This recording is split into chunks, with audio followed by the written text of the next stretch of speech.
What's up, friends? I'm Rudy. I'm a comedian. I'm a personal trainer. I'm a cat guy. I'm a brother. I'm a son. I'm a lot of different things. I'm a brain tumor survivor. Got that chucked out of my head earlier last summer. And yeah, I'm a podcaster. I make this podcast and I try to encourage folks to make choices that are helpful for their own lives, and I try to help people have more information and a little joy around movement and health and getting to know who they are and what they want. I like working out. I like getting to know people. I like telling jokes. I like snuggling with my cats. I like watching movies. I like spending time with my family and friends. I like spending time alone. I like reading sometimes. I like going for walks. I like pumping iron. I like basketball. I like football. I like just I like going outside. I like spending time in the sun. I like taking showers. I like taking dumps. I like going on dates. I like meeting new people. I like spending time at the Y. I like a lot of things. And I try to put these things in my life, especially as I am recalibrating everything that goes into my days and what I have capacity for and what I don't. I try to include things that fill me up as opposed to leave me drained. And that's something that those are things that have changed and are changing. And I have to be okay with that. I want to be okay with that. And so I didn't really know what I was going to talk about today, but I think it's a good idea to talk about doing the things that serve us and like being honest about that. What can we add to our lives? What can we eliminate from our lives? What are the things that are helping us feel better versus worse? And how can we put that stuff in there? You know, a lot of you hear a lot of the people in the wellness space talk about optimization, and I think people are getting tired of that right now. We're not, we're done with the grind, or we're tired of the grind, or we're burnt out.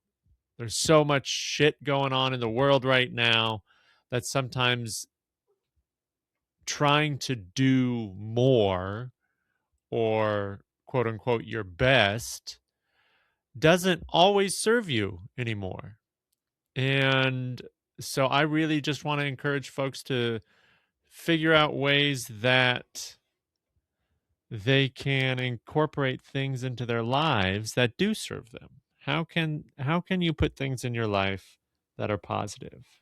As I get approached by my cat. And sometimes they are very positive. Sometimes these cats of mine are a huge relief. And sometimes they're a lot of stress and they're a lot of work. And so I have to be okay. I have to recognize that and know that.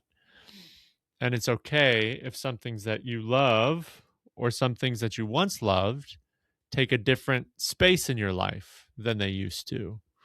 I am changing how often I do comedy and in what capacity. Sometimes I have to turn down shows that just aren't the right fit for me. You know, I've had to say no to one or two, and it kind of felt bad to say, I don't think it felt bad to say no to a show and not do a show. But then it feels good to have spoken up for myself and my needs and just saying, I don't think that would be good for my nervous system to do a show that had so many unknowns, so many uncertainties. And I've spoken up for that kind of stuff before and I've been ostracized for it. And that bums me out. But I think when you're clearer with stuff and you speak honestly about what you need, then other people will ultimately respect that. And if they don't, well, then that's probably not a person that you need to have in your life. So I'm just trying to allow myself the grace and the space to do the things that serve me.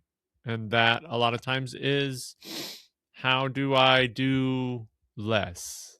And that's not always, I know that's not always a possibility for everyone. The capitalism is a prison. It's a vile, sadistic trap that we live in. And I wish everybody could just take a week off when they needed it. And that's just not the case. We just got to keep grinding forever, it seems like. And so I try to find ways that I can just take that miniature week off. It's not a week, but it's an hour, or it's a movie, or it's a lunch with a friend or a family member. And what are those things that you can do to get your nervous system? Because that's where I'm at. It's like because of the tumor I had in my head, I was stuck in fight or flight for a decade or more without really knowing it, and just ended up wondering, why am I feeling stressed all the time? Why do I feel overwhelmed by seemingly small things? And when my favorite activities are jokes in the gym, going on stage and performing, working out, and and training to failure all the time. Like, those are things that tax your system, whether you love them or not. And I was able to flip a switch to get things to a point where it's like, oh, well, you can take those nerves, and excitement and nerves are the two sides of the same coin. You hear stuff about how, your body doesn't really know the difference. It's your brain. And so I think, taxing myself a lot more. And when I had my seizure, it was my body and my brain saying, just fucking stop. Stop. You need to take it easy. And so I'm happy to be doing shows still on a regular basis, on a monthly basis, but maybe a couple, 2 to 5 shows a month, as opposed to like trying to get 10 to 20 mics and shows up and like just go, go, go. If I ever had the chance to just live in a big city, I'm still sad. I'm still disappointed that I haven't had the ability to really chase comedy, to really get after it and go for it. That is a thing that I don't know if I can say it's a regret or anything, but I tried to move to a big market.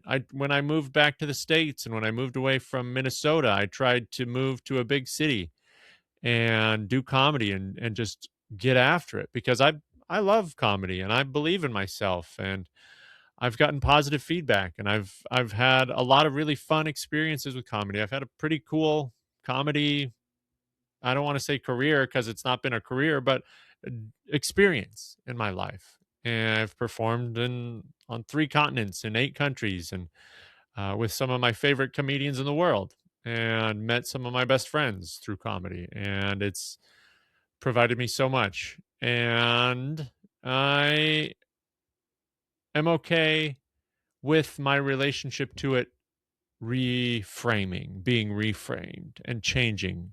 Uh, I'm excited for the shows I have coming up. I've got a show the last Saturday, the first Saturday, and the second Saturday of this month and next, January and February 2026. Uh, Bleepin' Funny last Saturday at 5 p.m. at 255 Madison. Love Bleepin' Funny.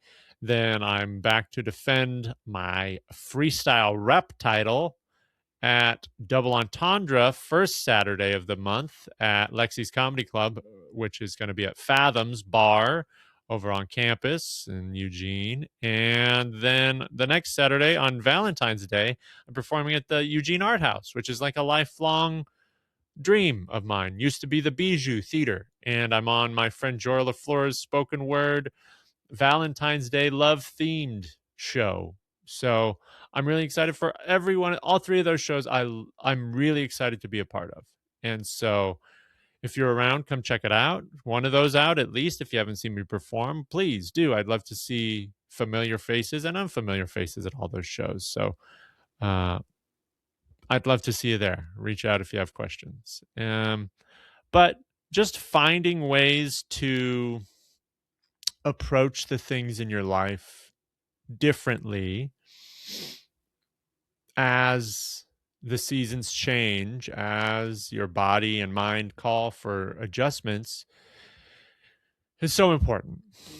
And I would be interested to hear how your relationships with different things that you love have changed over the years and over time, because it's not easy to do. And sometimes you might beat yourself up, or you might feel ostracized, or you might be in different groups, but that can also open up different opportunities as well. So I'm excited for the next chunk of time and to see how I continue to grow and recover and change and take it easy when I need to take it easy. So I encourage you to do something to take it easy this week. I've always been such a big fan of rest. And my favorite job I ever had was one of my favorite jobs, one of the jobs that I held for the longest, let's put it that way, was my time as an instructor at Seoul Women's University. And one of the reasons I loved that is because I never had to work more than 6 weeks in a row without getting at least a week off. And that was huge for me. That was so huge for me. And it was great. And so I'm sad that that's not how we all are able to live, because it's, I think, a lot better to be able to take it easy. And what is it? Work to live, don't live to work, something like that. So I hope you're all finding something you can do in your day to day that brings you joy, that brings you peace, even if it's just take a nice shower today, and just close your eyes, maybe turn the light off a little bit, have it be less stuff that you just have to consider, and see how you feel. So, hope you're doing well. Hope you have a great day, whether you get to the gym or not. I hope you're kind to yourself. I hope if it serves you, then you do it. And if it's too much, then you can take a day off.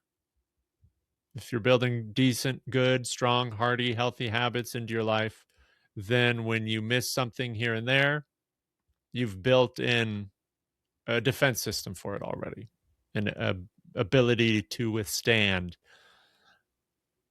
a missed day here and there. So, anyways, thanks for hanging out. Thanks for listening. I'd love to hear from you. Feel free to email me jokesandthegym@gmail.com if you want to chat, or if you want a personal trainer, if you want to work out, if you want to plan, let me know. Maybe we can work together. Yeah, check out my YouTube at Jokes and the Gym. I put a lot of movie reviews up recently because that's fun. That just is what I'm enjoying right now. Seeing movies, taking it easy, either by myself or with friends. I go see movies or family, and it's been delightful to do that recently. So, have you seen any movies you like lately? I saw The Bone Temple and No Other Choice this weekend, both of which were super solid. No Other Choice, I was a little let down by, because I'd heard so many good, amazing things, and it was really good. Super solid movie. Park Chan-wook, very good filmmaker. Enjoyed it, but just that was a movie where it didn't live up to the hype for me. And then The Bone Temple, I had a blast. Sequel to 28 Years Later, and Ralph Fiennes gives one of my favorite performances of his, and it was kind of brutal at times, but it was also one of the funniest movies I've seen in a while, like laughing out loud funny. I put that review up. So I hope you're having a great day. I hope you're doing something you like, and I'll see you next time. Ciao.